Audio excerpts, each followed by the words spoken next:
It's been nearly 2 years since ChatGPT exploded onto the market, and well over a year since Microsoft unveiled its Copilot ambitions. But it wasn't until its 2024 WWDC event this past week that Apple revealed the hand it's been holding on AI, now rebranded as Apple Intelligence. So should OpenAI and Microsoft and Google be cowering because of this new entrant into the AI market? Is Apple's approach across its ecosystem fundamentally better than what Microsoft is doing with Windows? And in the way that Apple focused on data ownership and security, has it managed to dodge having its own Windows recall moment? Keep watching as I update you on some of what was shared and my takeaways from the perspective of someone with expertise in Microsoft's Copilot technologies. But before we dig in further, a quick introduction. My name is Nick DeCourcy. I'm the owner of Bright Ideas Agency, a digital transformation consulting company focused on the needs of smaller businesses. I'm also the author of Who's in the Copilot Seat, a guidebook for small and medium-sized business leaders on how to adopt AI technology.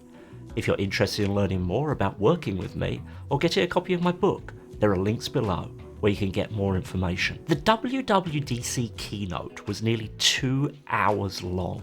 And unlike its rivals, Apple didn't even really mention AI until nearly halfway through. First, focusing on its wide range of existing products such as the Vision Pro and the iPhone. The contrast here is stark. Over the course of the last month at Google's I/O event and then at Microsoft Build, events that are both designed for the same developer audience, neither company could wait to declare their commitment to AI. For Apple, it was far from an afterthought, but it was also clear that AI wasn't the sudden be-all and end-all. I think this is smart, as Apple, through those who are adherents to its products, has a position of relative strength. After all, for all my focus on the Microsoft ecosystem, there's very little they could do to get me to put down my iPhone, one version of which or other has barely been out of reach for the past decade or more.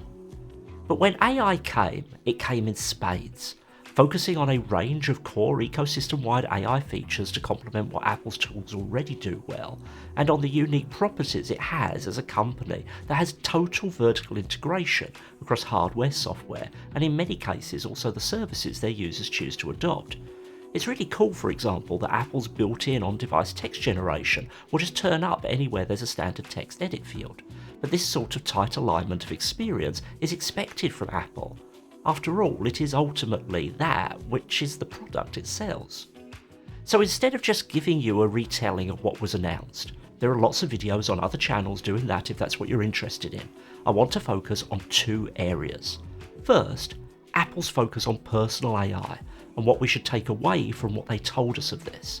And second, how it differentiated itself on security and privacy in a landscape currently dominated by Microsoft's Windows recall security debacle. Personal AI is ultimately the product that all the big tech companies are trying to build. From OpenAI with its flirty ScarJo sound-alike voice, to Google's AI summaries that have very strange food and drink recommendations, to Microsoft's Copilot, where they are desperate to convince us it makes sense as a personal assistant instead of just a business assistant. And on top of this, we also have entrants like the recent and much derided Humane Pin or Rabbit R1 that have tried and spectacularly failed to achieve this goal from a different angle. But where each of these efforts stumble is that their respective vendors lack the context that can build the personal experiences to allow the usefulness of AI to transcend the vanilla summarize that meeting context and deliver something that is truly assistive through your life from one end of the day to the other. For me, and for many others, the promise of this type of product is alluring. Even for those whose digital footprint is a fairly complete picture of their personal context, that footprint is spread across a wide range of different services. No matter how good the Copilot that's in your Outlook inbox is, as soon as an email gets followed up with a text in iMessage, it loses all visibility and thus all value. On the surface, Apple's announcement of its Apple Intelligence with personal context seems to solve this problem.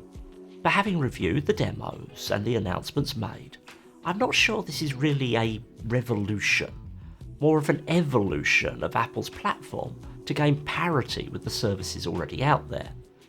In a demo of coordinating a visit, they demoed Apple Intelligence now being able to intelligently work out when a flight lands, finding a reservation, and piecing this puzzle together to get drive time and directions. Undoubtedly a common set of actions where AI can save us time. Elsewhere, there were demos of interacting with third-party apps like Superhuman for email.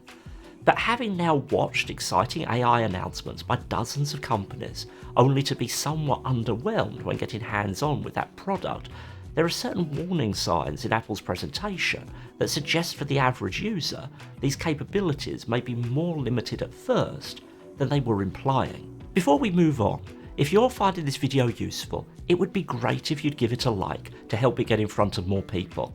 And if you're interested in seeing more like this, please do subscribe to the channel. Foundational to any capabilities like those shown off by Apple or their competitors before them is access to the right data.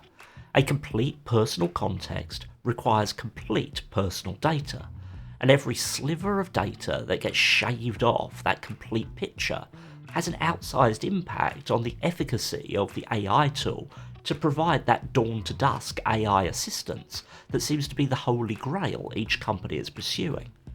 Just last week I ran into this in trying to get Copilot to help me with some correspondence with my accountant. It did a great job in finding most of what I needed and summarising that information to send off, but there were some blanks filled with incomplete information. Why?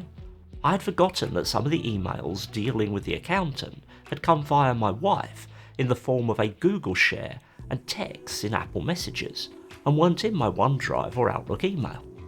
A job where if Copilot had full visibility it would have saved me 10 or 20 minutes, turned into one where Copilot not having full visibility cost me time trying to work out what was going wrong. This type of problem isn't Copilot's fault. In some ways, it's our fault for having messy digital lives, but it is representative of the type of issues a platform like this runs into when trying to shift gears from a more narrow context, your workday, to a far broader context, your whole life. But this is the problem Apple is claiming to have solved, right? Well, I don't think so. Where it came to functions that would rely upon Apple Intelligence having complete visibility into your data, understanding your messages, tracking flight details, looking after reservations, they 100% focused on Apple proprietary apps like Messages or Mail. Where they highlighted third-party apps like Superhuman or WordPress, they then shifted gears either to driving app intent, like feeding information into the app, or on system-wide AI tools like being able to bring content generation to text controls across the entire OS. Undoubtedly, this is useful and new for Apple users, but it paints a picture where if the boundary of data for reasoning tasks is Apple's apps, rather than, say, your whole iPhone, you just have the problem I ran into with my accountant, but somewhat in reverse. For those who use Apple Everything, this will be a significant advance, but if it plays out as I'm predicting, it's not more significant and advanced than Copilot is for someone who uses Microsoft 365 for everything. The trouble is, my experience suggests that those who have their feet embedded solely in one provider's ecosystem are few and far between. A few weeks back, when Microsoft announced their new recall feature for Copilot Plus PCs, which was probably one of their biggest communication faux pas of the entire AI product cycle so far, they were essentially building a solution to this problem. They were taking ownership of the fact that many things we do on our PCs are outside of their walled garden, and so to build a complete picture of what data you want AI to reason over requires a different approach than just advocating that you use Microsoft 365 more than you do right now. I'm not going to get back into the rights and wrongs of this approach here, more than just to say this was as much a solution to the personal AI problem as Apple's, and even if recall isn't the right approach, we do need innovation in this arena to maximise the potential of AI use. When Apple started talking about their own device-locked semantic index in their WWDC presentation, I felt they were essentially outlining the same approach as recall. But having observed that presentation and read follow-up information they have shared, the reality is that in order to balance their security and privacy priorities, what they can end up delivering is likely a lot more limited a picture. Are you currently deploying Copilot for Microsoft 365? Or thinking of getting it for your business? If you're interested in getting my help with your adoption process, my new Copilot for Microsoft 365 adoption package puts together all the consulting and training services most small and medium-sized businesses need when rolling out Copilot, and packages them together with one transparent and fully understandable per-user price. I'll provide the technical consulting you need, help you with user training, help you to ensure that your managers and supervisors understand how to get the best out of this tool, and give you the communication resources that you need to keep your communication going right the way through your adoption process. Availability to work directly with me is limited, so if you're interested in getting this type of help to ensure your business is truly getting the best from Copilot, check out the link below where you can get started with a free, no obligation consultation to find out if this package is a good fit for you. It makes sense for Apple to seek to differentiate itself on security and privacy when talking about AI, not just because this has been part of their brand identity for a while, but also because being the last of the big tech companies in this event cycle, they've also had the opportunity to quickly learn from where the others fell down. In describing Apple Intelligence's architecture, Craig Federighi says, quote, "The cornerstone of the personal intelligence system is on-device processing. We have integrated it deep into your iPhone, iPad and Mac and throughout your apps, so it's aware of your personal data without collecting your personal data." In my opinion, this is technical sleight of hand, or in terms that make sense for AI, a purely semantic argument. On your device, Apple's apps house troves of your personal data, whether it be your messages, your emails or your documents, if you choose to use Apple's first-party apps. Are they collecting more data because of AI? No. Are they sending the data somewhere else? Well, in the case of existing syncing options, probably, but not because of AI. But can their AI see your data? Of course it can. This is how it works, whether it's running on device or in the cloud. It doesn't need to collect your data, you've already allowed Apple to collect your data exactly where they need it for these tools to work, on whatever device you're using. Barely 30 seconds later in the presentation, when highlighting the AI relying on an on-device semantic index, this is all the more clear. You can't build an index from data you are only aware of but not able to access. This is like saying you can determine how many diners are in a restaurant simply by being aware that they are open for lunch. I would also guess that if you took Apple's on-device semantic index and looked at it next to the Windows Recall on-device semantic index, for those who use their Apple-based apps on their Apple device, the contents would look broadly similar.